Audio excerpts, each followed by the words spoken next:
Okay, so follow the instructions and the diagrams in the pattern to make your pocket. The pocket's fairly straightforward. Obviously, it's different sizes for different size jumpers to make sure they're all relative to the size of the jumper.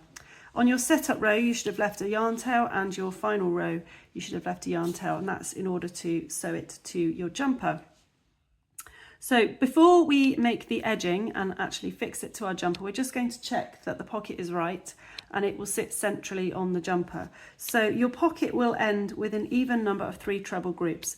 Some sizes have 2 trebles at either end of the row on the last row, and some sizes have just 1 treble at the end of the last row at either end.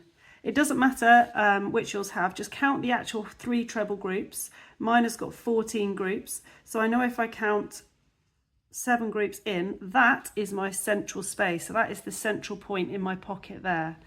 Okay, so that is where I want to line up with the central point on my jumper, because this is the central point of my pocket.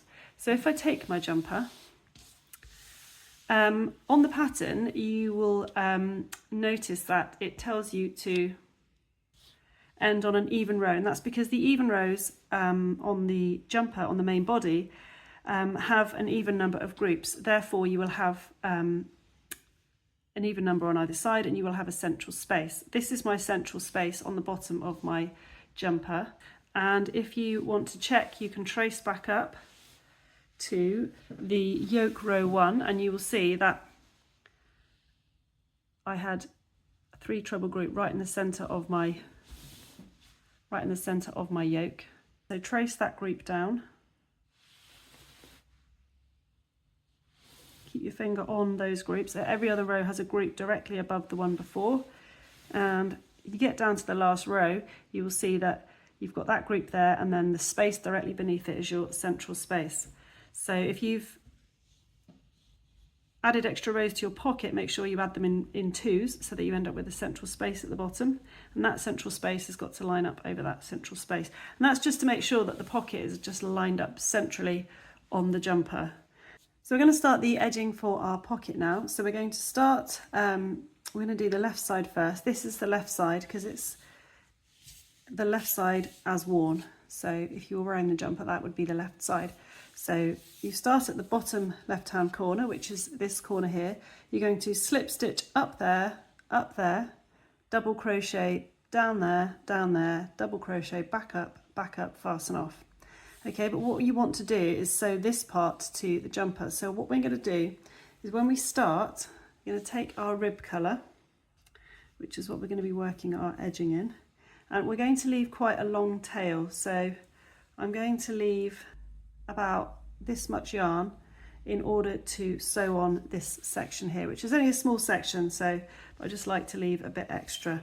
So what you're going to do is you're going to put your hook into the bottom of the left corner, and you're going to bring through a loop, and now you are ready to start slip stitching up here. So we're going to work 3 slip stitches per 2 rows, so 3, 3, 3, up to the corner, which is where the straight section stops and the diagonal section starts. So I'm going to go 1 right in the bottom, 1 sort of in the middle between row 1 and row 2, and 1 in the end of row 2.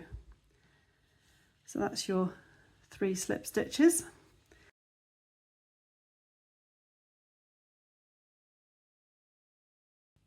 So now I'm at the end of the straight section, and I've got a nice straight row of slip stitches to work into, and now I'm going to start the diagonal section. But because I'm at the corner, I'm actually going to chain 1, and I'm going to put a stitch marker into the chain. I'm going to go around the top 2 legs of the chain and put the stitch marker in, just so I can locate that chain later on.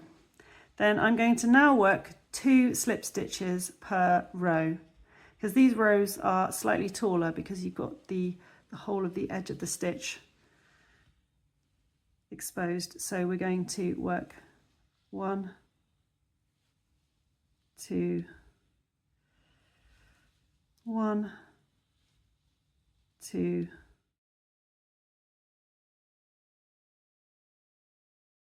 and when you get to the end, just slip stitch into that foundation double crochet setup row as well. Okay, so that's what it looks like. You've got slip stitch, chain one, stitch marker in the chain one, slip stitch. Now you are going to chain one and double crochet. That's UK double crochet, US single crochet all the way back down.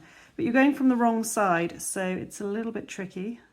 You're going to go into that first slip stitch and into each slip stitch back down.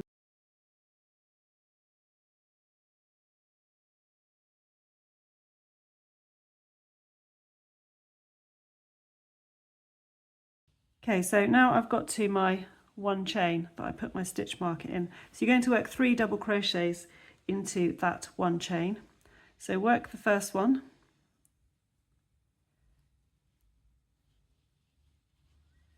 Take the stitch marker out, work the second one, put the stitch marker back into the top of the second double crochet stitch and work the third one. This is to make sure that you get a nice neat point on your pocket corner.